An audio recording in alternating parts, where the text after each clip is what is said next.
¿Qué tal? Mi nombre es Gloria Martínez. El día de hoy hablaremos sobre las huelgas y su proceso. Comencemos por definir lo que es una huelga. Según el artículo 440, huelga es la suspensión temporal del trabajo llevada a cabo por una coalición de trabajadores, es decir, un grupo de trabajadores. Ahora bien, es importante saber que aunque los trabajadores tienen derecho a declararse en huelga, deberán de cumplir con ciertos requisitos, de los que dependerá si dicha huelga es aceptada o no, además de que existen condiciones que la pueden hacer ilícita. Ahora bien, estas condiciones pueden ser cuando la mayoría de los huelguistas ejecuten actos violentos contra las personas o las propiedades, y en caso de guerra, cuando los trabajadores pertenezcan a establecimientos o servicios que dependen del gobierno. Si es que el tribunal declara que la huelga es ilícita, se dará por terminada la relación de trabajo de los huelguistas. Además, para que los trabajadores puedan suspender los trabajos se requiere que la huelga tenga por objeto alguna o algunos de los que señala el artículo 450 de la Ley Federal del Trabajo y que la suspensión se realice por la mayoría de los trabajadores de la empresa o establecimiento. Pero ¿cuáles son los objetivos que debe de cumplir la huelga? 1. La celebración del contrato colectivo. 2. La celebración del contrato ley.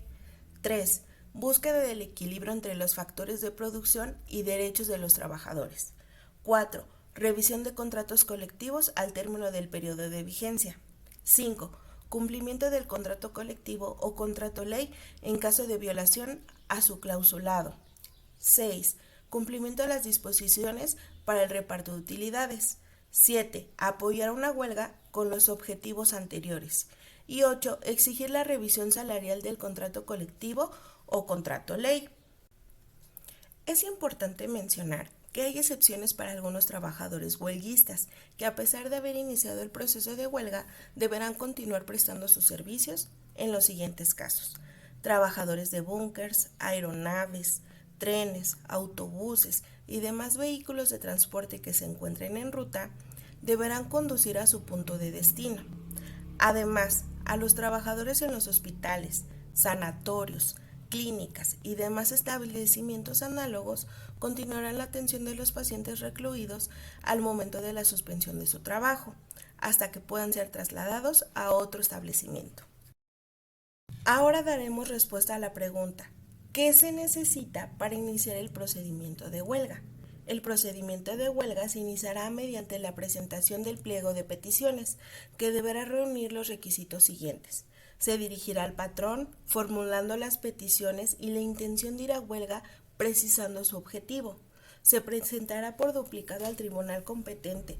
Si la empresa o establecimiento están ubicados en lugares distintos al que reside el tribunal, el escrito podrá presentarse al órgano jurídico más próximo o a la autoridad política de mayor jerarquía del lugar de ubicación de la empresa o establecimiento.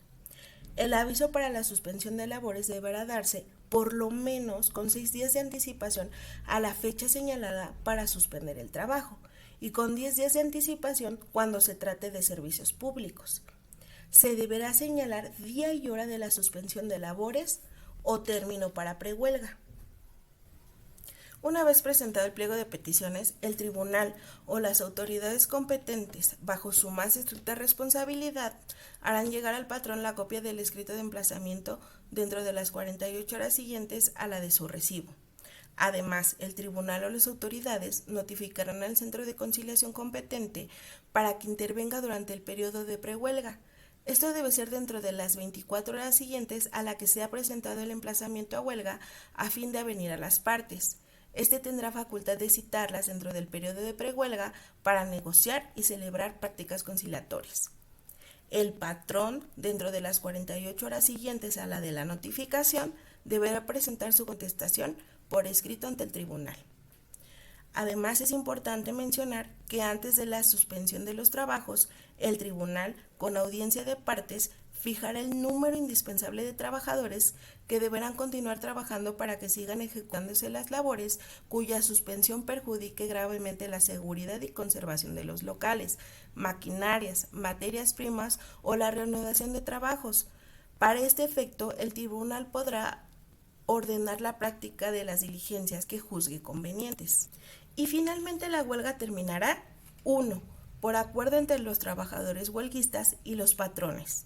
2. Si el patrón se allana en cualquier tiempo a las peticiones contenidas en el escrito de emplazamiento de huelga y cubre los salarios que hubiesen dejado de percibir los trabajadores. 3. Por laudo arbitral de la persona o comisión que libremente elijan las partes. Y 4. Por sentencia del tribunal si los trabajadores o patrones someten el conflicto a su decisión, en términos de lo previsto en el artículo 937 de la Ley Federal del Trabajo. Eso sería todo respecto al tema de huelgas. Muchísimas gracias por su atención.